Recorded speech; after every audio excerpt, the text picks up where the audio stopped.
And we're home. We're on the drum. Surrounded by everybody that knows what the hell's going on. So, the torpedo room. And you can see 6 tubes. Here's one of our wonderful Mark 14s. Consistently inconsistent and barely work all the time. So, all right, let's take a walk. Show you where I'm going to be today. Oh, and these are not made for fat people. So, ship's galley, just in case you've never seen it. So, 2-man officer's quarters. 2-man officer stateroom. So nice. Captain's quarters.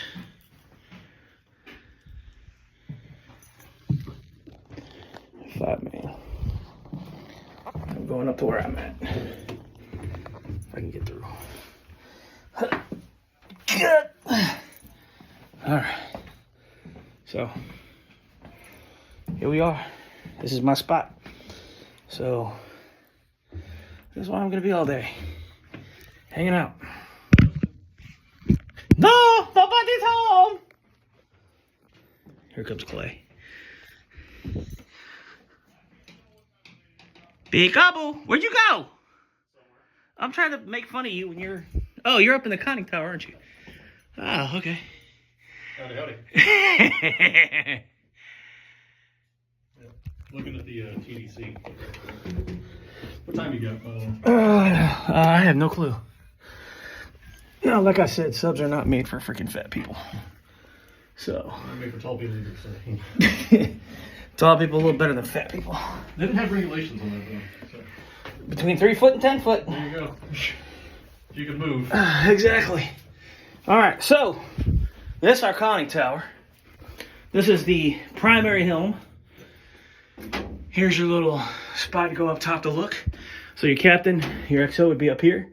They'd be yelling down stuff down here. Tell us a little bit about your wonderful... So this is pretty much we'll call it the primary brain. That one has a lot of the actual control room has most of the basic stuff, but this is more for maneuvering and killing things. So torpedo room, of course, they handle torpedoes, but all the information for how to actually use that comes from this thing. This is the Mark III torpedo data computer. This was adopted, I believe, in 1939.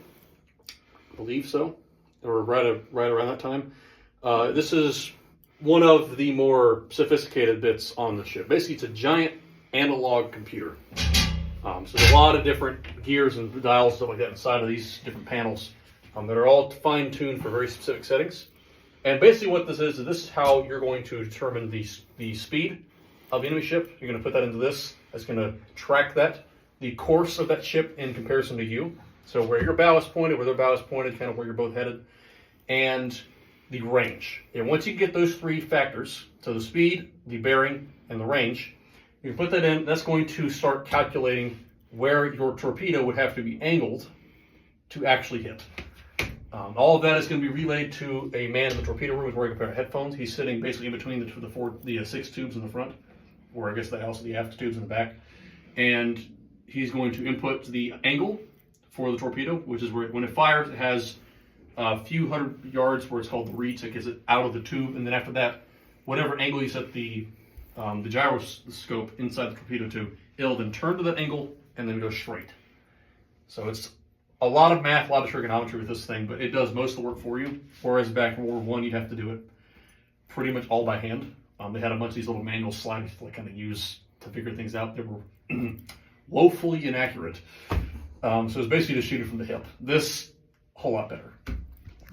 I'm glad he explained that because I hate math, and everybody that knows me, I'm about as great at math as quadriplegic is at swimming. It just ain't gonna happen. So anyways, here's where your chart table would be up here. Yep. So this is the conning tower. You have your 2 wonderful periscopes, and of course they did go down, but hydraulics are off in this one, so that way nobody gets bonked in the head or anything like that. You do have your wonderful sonar station right up here also. So you would fit about 6 people in here, but as far as my family and as far as what I'm portraying, since I'm a fire controlman, this would be my spot right here. These would be your switches to arm the tubes. Then we give you all reds here. Once these are, I'm sorry, green. So once these are green right up here, he says fire. You sit there, you turn on one standby. He gives you the information. They plug it into his computer. He says fire. You hit your big red button up here. Boom, it goes, turns to red. That lets you know that this is empty now. So yeah, that's fire controlman duties. Then of course you got your helmsman up here. And as you see, there's really not a lot of room. This is pretty much it. So you got two people that are, well, I'm big. You're just here. I'm just me. Yeah. So this is about how much room you would have. And then you'd have one more person up there. You'd have your fire controlman right there. And then you'd have either your captain or your XO down here, if need be, for the periscopes. You'd also have your sonar on this side. And then you'd have one random person up here just to yell down orders in case it was needed. So now, cool thing about this ship, this is the USS Drum. This is a Gato class ship. But if you notice, up here in the conning tower, and if you notice by the silhouette, something's a little bit different. Well, that's because on the 8th patrol, they actually got depth charge and put a 16-inch hole or crack in their conning tower, and the conning tower flooded. So, because there were no more Gato classes being made, there were no more Gato class conning towers. So this is actually a Baleo class conning tower, which explains a lot of the kind of backwardness every once in a while. Which also is funny because technically the conning tower can go deeper than the rest of the submarine. Yep, so if you're here, you're safe. Yeah. But it doesn't matter. If it ever flipped upside down, you could have at least a few extra feet to dive before the pressure hole cracked.